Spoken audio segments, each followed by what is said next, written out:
We are approaching the endgame. Can you feel it? The wind is getting colder. For 4 years, we have been marching towards Snezhnaya. We have fought her soldiers, we have unraveled her conspiracies, and we have watched as she slowly, methodically strips the divine authority from every single nation in Teyvat. We are walking straight into the heart of the storm, towards the one entity who has been pulling the strings since the very beginning, the Tsaritsa. Speaking of marching towards Snezhnaya, we all know the Cryo Archon is going to demand a massive tribute of Primogems when she finally arrives. If you want to be ready for her banner without emptying your bank account, you need to check out TOPUPLIVE. Whether you need to stack up on Genesis crystals to guarantee your favorite Fatui Harbinger, or you're looking for the absolute lowest prices that competitors just can't match, TOPUPLIVE is the answer. And it's not just for gaming. If you want to create content, they also offer unbeatable deals on monthly subscriptions for tools like CapCut. Use my code EVERS to get an extra 12% off right now. But here is the question that should keep you up at night regarding the Cryo Archon. Who is she? Is she the gentle soul that Childe describes? A woman forced to harden her heart against a cruel world? Or is she the ruthless tyrant who sanctioned the creation of child soldiers, the experimentation on living gods, and the destabilization of entire governments? There is a terrifying contradiction sitting on the throne of Zapoliarny Palace. She is the god of love who declared war on the world. And today, we are not just going to theorize, we are going to dismantle the psychology of the most anticipated character in Genshin Impact history. I'm going to tell you why I pray that HoYoverse doesn't give us another misunderstood waifu. I'm going to explain why the Tsaritsa needs to be a villain, why her version of love might be the most twisted ideal we've ever seen, and why the community is terrified that the writers might have painted themselves into a corner they can't escape. Grab your coats, travelers. It's going to get freezing cold.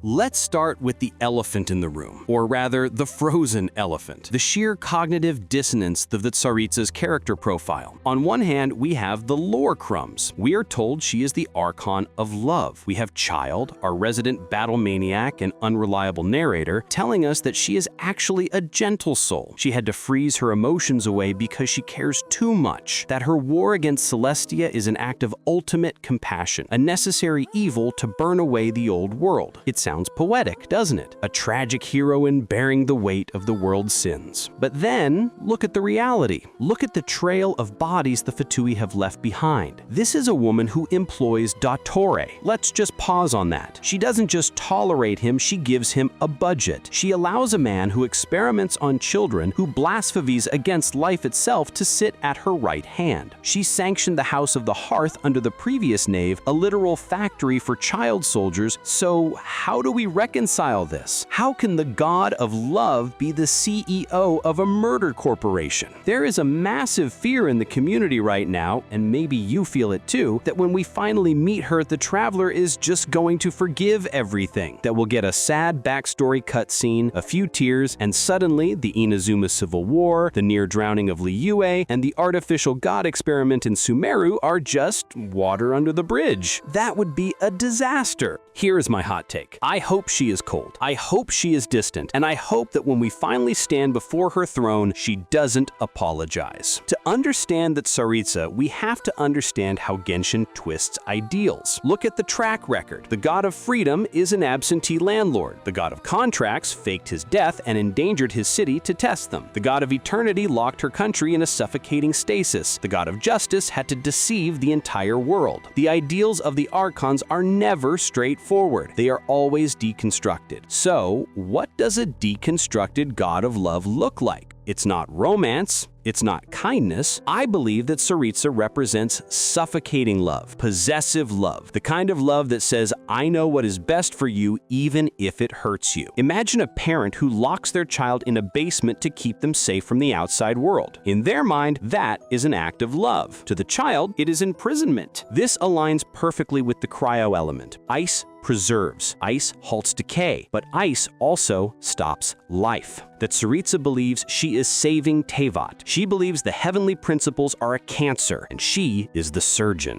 And here's the scary part about surgeons: they don't care if the patient is screaming during the operation as long as the tumor is removed. She has likely twisted her ideal of love into a justification for atrocities. If you love the world enough, you're willing to destroy it to save it. This makes her infinitely more dangerous than a villain who just wants power. A villain who wants power can be bargained with. A villain who believes they are the moral savior of the world, they cannot be stopped. They will stack mountains of corpses to reach their utopia and sleep soundly at night because they believe it was necessary. Let's dive deeper into her management style, because this is where the soft uwu Tsaritsa theory falls apart for me. There's a theory floating around that the Tsaritsa is unaware of what her harbingers are doing, that she's just a figurehead, crying in her ice castle while Piero and Dottore run the show. I hate this theory. It robs her of all agency. It makes her weak. No, I think she knows exactly what they're doing, and that makes her terrifying. Think about the diversity of the harbingers. You have Childe, a warrior seeking chaos. You have Pantalone, a greedy banker wanting to crash the economy. You have Sandrone, turning people into puppets. You have Arlecchini, who, let's be honest, is running a paramilitary orphanage even if she's nicer than the last one. These people are monsters. They are famously difficult to control. They don't respect the gods. Wanderer barely respects anyone, yet they all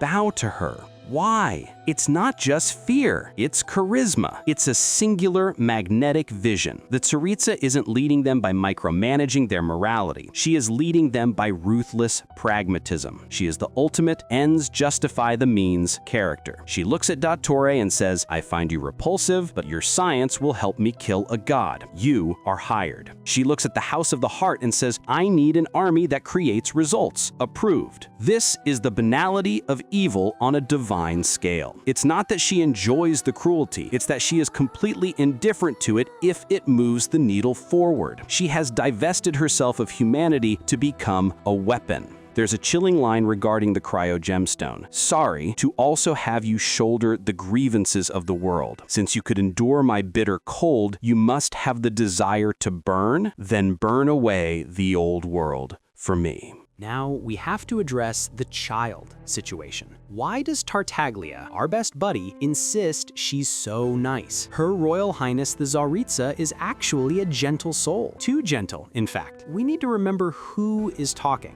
Childe is a bit of a simpleton when it comes to complex politics. He's a soldier. He values loyalty above all else. He sees what he wants to see. Furthermore, Childe is the youngest. He is the golden retriever of the Fatui. It is highly likely that the Tsaritsa wears a mask for him. Just because she's gentle to her favorite vanguard doesn't mean she's gentle to the orphans in Arlecchino's basement. Compare Childe's view with Wanderer's. Wanderer, who has seen the uglier side of divinity, has zero respect for the facade.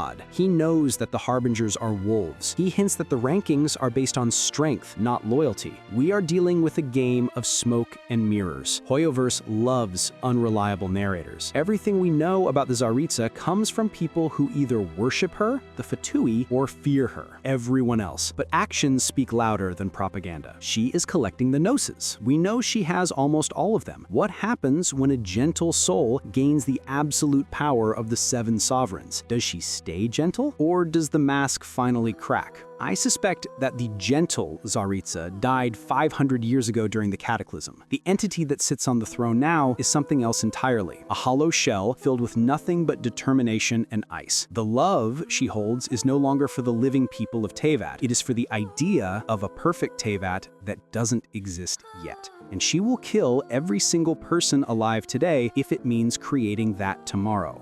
I want to bring up a specific theory that has been circulating in the deep lore community regarding Columbina and the Tsaritsa. We know Columbina, the damselette, is likely a Seelie, or connected to the Moon Sisters. There is a theory that the Tsaritsa isn't just employing these powerful beings, she's harvesting them. Think about it. What if the Tsaritsa views her harbingers not as generals, but as batteries? There is speculation that Columbina's power is being siphoned or restricted by the Tsaritsa. If the Cryo Archon is willing to sacrifice her own humanity, why wouldn't she sacrifice her subordinates? This adds another layer to her villainy. It's not just that she fights the good guys, it's that she consumes her own. It paints a picture of a leader who is essentially a black hole, drawing in power, talent, and loyalty, and crushing it all into a singularity to fire at the heavenly principles. It reinforces the idea that she's using everyone. She used the Traveler to stabilize Liyue so she could get the Gnosis. She used the instability in Inazuma. We are not her friends. We are not her allies. To the Tsaritsa, the Traveler is just another potential tool to be placed on the chessboard or a pawn to be sacrificed. This brings us to the meta discussion, the fear that keeps lore theorists up at night. Can HoYoverse actually write a character this dark and still sell her as a playable unit? We have seen them shy away from pure villainy before. Raiden Shogun was misguided and manipulated by the Fatui. Arlecchino turned out to be a strict but protective father rather than a child murderer. The pattern suggests that HoYoverse is terrified of making a playable character unredeemable. But the Tsaritsa, she's the endgame. She is the culmination of the entire Fatui plotline. If they soften her, if they make her just a sad girl who was tricked by the Abyss Order or Piero, it will delegitimize every single conflict we have had for the last 5 years. The narrative needs her to be accountable. I hope HoYoverse is brave. I hope they realize that players love villains. Look how much we love Dottore because he is unapologetically evil. We don't need the Tsaritsa to be a saint. We need her to be a queen. We need her to look the Traveler in the eye and say, yes, I ordered the death of your friends. I destabilized nations, and I would do it again because the price of freedom is blood.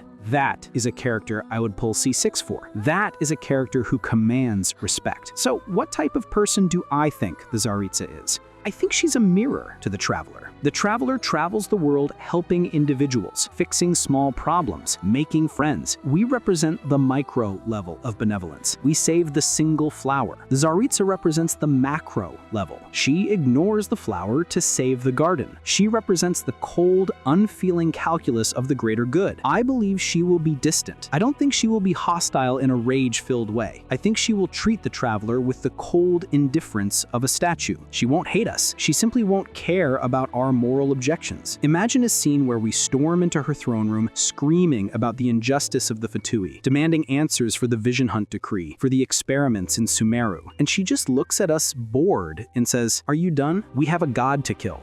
That is the energy I want. I want a villain who makes us question if we are the ones who are wrong. Not because she's nice, but because her logic is so sound, her conviction so absolute, that we start to wonder if kindness is actually a weakness in a world ruled by the heavenly principles. She needs to be the embodiment of the road to hell is paved with good intentions, but she has walked that road all the way to the end and set up a throne there. Ultimately, this Snezhnaya chapter is going to make or break the story of Genshin Impact. The Tsaritsa is the linchpin. If she's just a puppet, the story fails. If she's just a misunderstood softie, the story fails. She needs to be the Ice Queen. She needs to be the monster who saved the world. She needs to be the one person in Teyvat who had the courage to become the villain so that humanity could have a future. But that's just my take. I want to turn this over to you because the community is split right down the middle on this. What do you think? Do you want the Tsaritsa to be a redeemable, gentle soul who was forced into this? Or do you want her to be a ruthless, Machiavellian tyrant who owns her atrocities? And the biggest question of all, when her banner finally drops, are you pulling for the god of love even if her hands are covered in blood? Let me know your theories in the comments below. I read every single one of them, and I am dying to know how you think this saga ends. If you enjoyed this deep dive into the lore of the psychology of the Archons, make sure you hit that like button that helps the algorithm find more travelers to join our resistance, and subscribe if you haven't already. We have a lot more lore to uncover before we reach the frozen north. Stay warm, travelers. I'll see you in the next one.